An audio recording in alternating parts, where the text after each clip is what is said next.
It's time to giddy up. The races are here. But what has been a sporting phenomenon for Australians over many years is now a major social occasion. Being at the racetrack is just too hot to trot, and it has nothing to do with the horses. It's all about the F word. Fashion.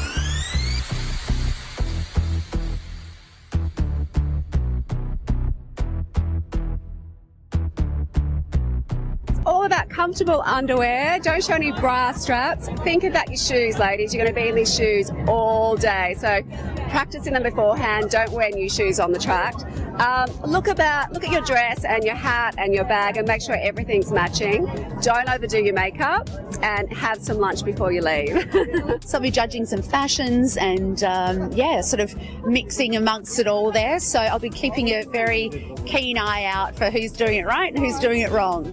Fashions on the field is not a new thing, but why is that pretty much all we think about when we hear it's Spring Carnival? It comes down to one major thing: marketing.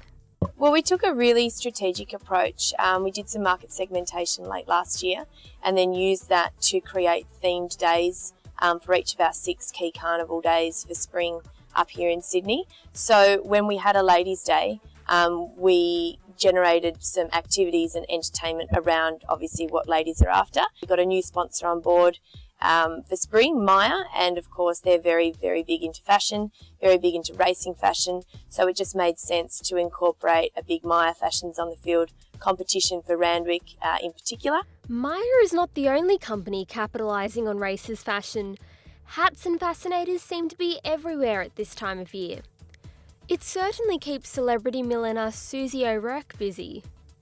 Just recently there was the Caulfield Cup down in Melbourne about a week ago, and we did Megan Gale, who's gorgeous, Montana Cox, really successful model, and Jess Gomes, all the DJs ambassadors, as well as Emma Friedman, who was their racing ambassador. And I just think that it's become more popular because so many companies have become involved and have their corporate events at this time of year and these beautiful marquees. And it's not just the ladies encouraged to dress up for the racetrack. Look, I don't get to wear a suit too often, so I don't mind going a little bit more classic. I think I'm going to get out to a few of the different carnivals, so I'm thinking I'm going to splash in a bit of colour. But for the guy that wears a suit every day, I think don't be scared to, whack some colour under a suit, accessorise, put on a hat, and even, some colourful ties can make a suit look really nice. So it's obvious, races in 2013 equals fashion and fun. But dedicated racehorse owners John and Sandy Greaves have known the game for over 2 decades before race club marketing took a fashionable turn. For them, the horses are at the heart of it. Monkey see, monkey do. She looks just like a mother, doesn't she, Bron? Yeah. This one, except has a worse attitude. You get great pleasure of knowing you've bred a horse, you've reared it up yourself on your own place, and then when it starts to race and it does things and wins races, it just gives you great pleasure. Unfortunately, the black caviars are few and far between. We'd all love one of those horses, but just to have a horse actually get into a race and even get placed is really quite an honour now. And to have a win is a bonus, and we have been on the winning side of it, and it's a thrill. But the Hawkesbury-based couple know that not everyone is there for the horses. They acknowledge the strong cultural shift over the years. The young ones are going there, and, they might get there and don't even see a horse, as you say, but they're definitely going there just for the chase, a nice day, they're going to meet up with the young ladies, and vice versa, the women are the same. And as you've just said, some of them wouldn't even know a bloody horse from an elephant, Yeah.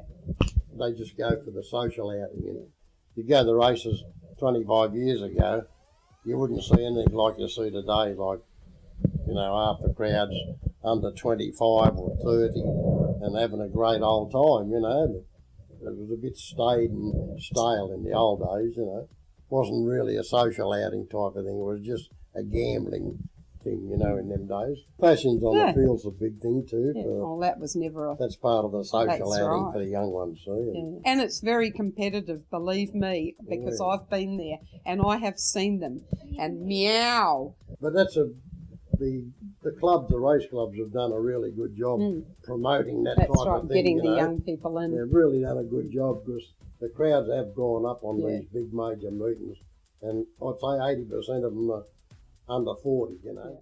It looks like across the grandstand the crowd is divided. There are the dedicated horse goers who are placing their bets and the fashions on the field advocates who are watching the style stakes. I just love the whole spectacle of the races. I love horses. I love seeing them go around the track. I love the colour, the ambience. I think it's all about the fashion and the socialising. I actually don't think people come here to even look at the races. And here's my proof point. If you actually look down in Melbourne, people will go down and spend time in the car park and actually will not see a horse or go to a race. Exactly, and that's what I do. Yeah, I definitely think the races are more about the fashion these days. Like, it's a great excuse to dress up, have some champagne and just have a great day with the girls. And the Australian Turf Club is definitely betting on the social sphere.